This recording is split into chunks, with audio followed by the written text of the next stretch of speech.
Morning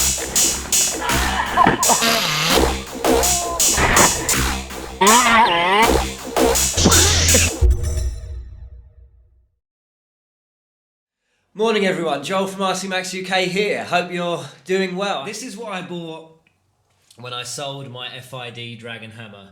Now, it of course is a losi 5B, the four-wheel drive buggy from Losi, and I bought it used, just like my FID Dragon Hammer. That was used as well, although it was barely used.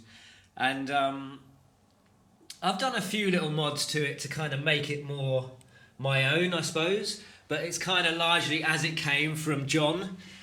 He likes a bit of green, so this is all his handiwork, the body pin tethers and stuff like that. It's got a wrap from, of course, Joker Designs already on it, which I've got a Joker Designs wrap on my Losi 5T, which is a custom wrap, which I may well get a custom wrap for this at some point. A lot of holes, as you can see, in the body shell. Now, there is a bit of a heat issue with the Losi 5B. We'll talk about that in a minute. But yeah, basically Proline Tires, which I got for it again from John.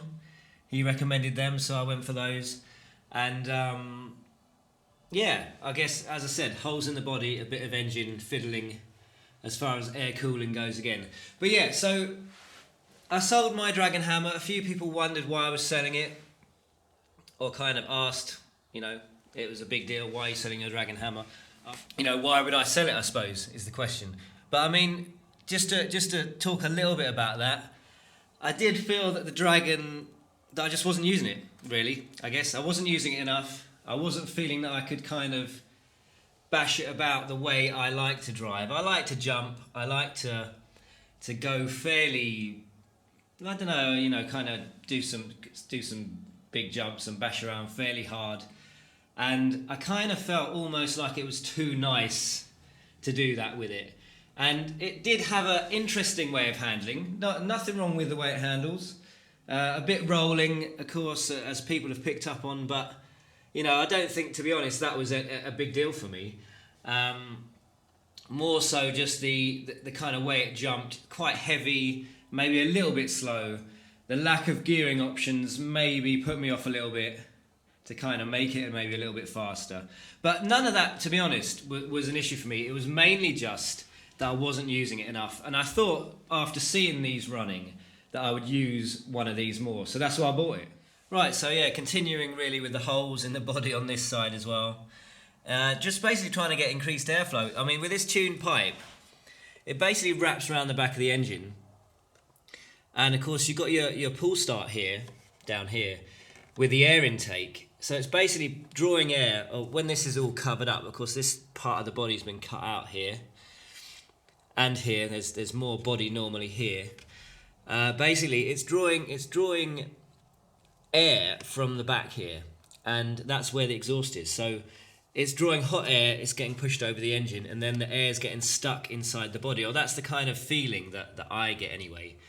Of course, normally this front section is solid. This is a cutout. So's that. So airflow is a problem as far as I see it. Now, I don't know if this is common knowledge for people who don't have 5Bs, but you know, it should be really, because people are kind of overheating engines and obviously damaging their engines. So that's quite a big deal. Engines are what, £200 plus really, 250. Of course, tuned engine £400-500. So if you're damaging your engine, that's bad news. So this part of the exhaust here, this part of the body, sorry, this body was actually a bit melted here anyway from touching this. So I cut that out. I'm hoping this is going to help. Of course, air holes at the back here. This mesh is just drywall tape that's been shoe glued on, which is a kind of 8-scale method of reinforcing bodies.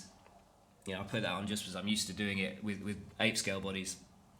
This is a bit of metal mesh which I've hot glued on and then siliconed on, actually, because the hot glue just peeled off. So that's what that is. Otherwise, the only things I've done myself really, I put these dirt guards on the rear arms to stop the drive shafts getting all caked in grass and gunk. I did tape the foams which are inside these Proline wheels, Proline Tires, sorry. More so because of another project which I may try them on at some point. Let's look under the body and see what's underneath. Okay, so it's all pretty stock really, stock 5B. I haven't got any of the metal braces or metal top brace here, top plate. It is the tune pipe, of course, which I'm not even sure what tune pipe this is, but this is what John had on it. You can see this large bit of metal sheeting here, or metal plate here, which I've bent and cut to fit there. Now that is meant to be a heat guard from the exhaust. It's meant to encourage the pull start to pull air from the top here or from the side here. There's some holes down there in the under tray as well, just there. So it's meant to encourage that rather than encouraging it to pull hot air from here. So that's the point of that.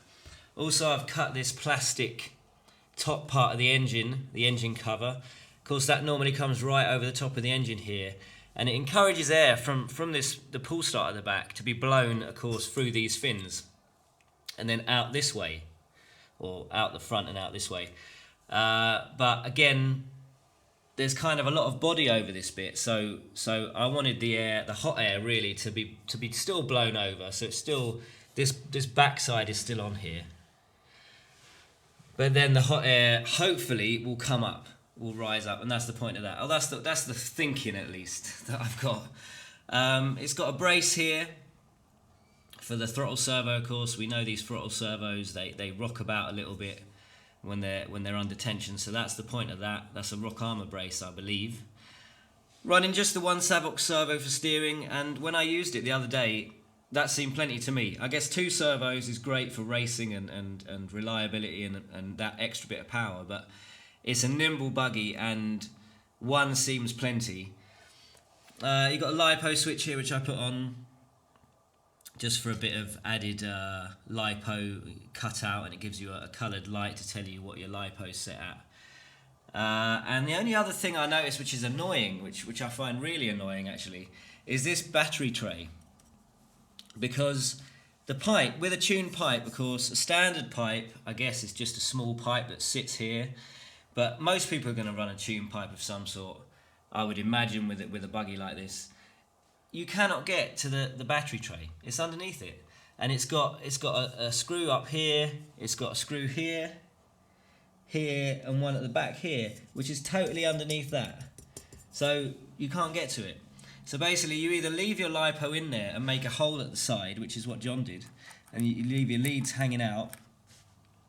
But then, you know, I'm not that keen on leaving lipos in the car, really, to be honest. So all I've done is I've fed a cable, one of those cable ties that you can open and close, you know, not the standard type, and I've just fed it underneath the tray and underneath this part. That's a heat shield, of course, because a lot of heat gets, again, here down towards this battery area, so it's to try and keep the batteries not roasting hot. And I've got that cable tie on it, so you can open up that cable tie and then take the top off. There's a couple of locating pins that I've just put in here to keep the tray in the right place, and that's all I've done. So I'm hoping that'll work, although to be fair, I can still see trying to undo that with this hot exhaust above it, I'm bound to burn the hell out of my hands, but we'll see what happens. So that is a kind of high flow fuel lines. I think everything else is pretty much stock 5B really. One thing I noticed about this 5B, which is really good, which I really like, quickly mention, is that there's a really simple thing. There's a spring there. There's a spring on either side and at the back, which you can't really see, but there's a spring there to basically keep the pads pushed out.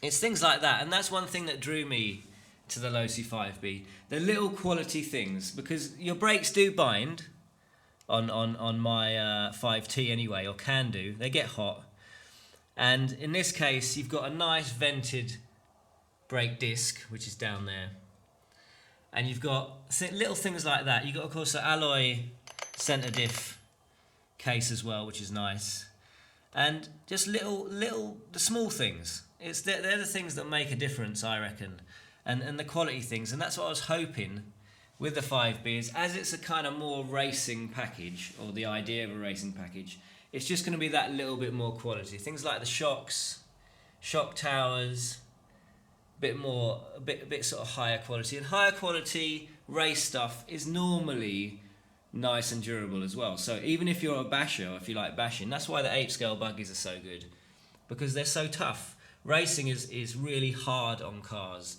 If they can last a race, they can definitely last the odd 20-minute bash around a park, can't they, with a few jumps and things. So hope you like the buggy, hope you like the running videos, and I'm looking forward to using it. I'll catch you again soon. Take it easy, guys.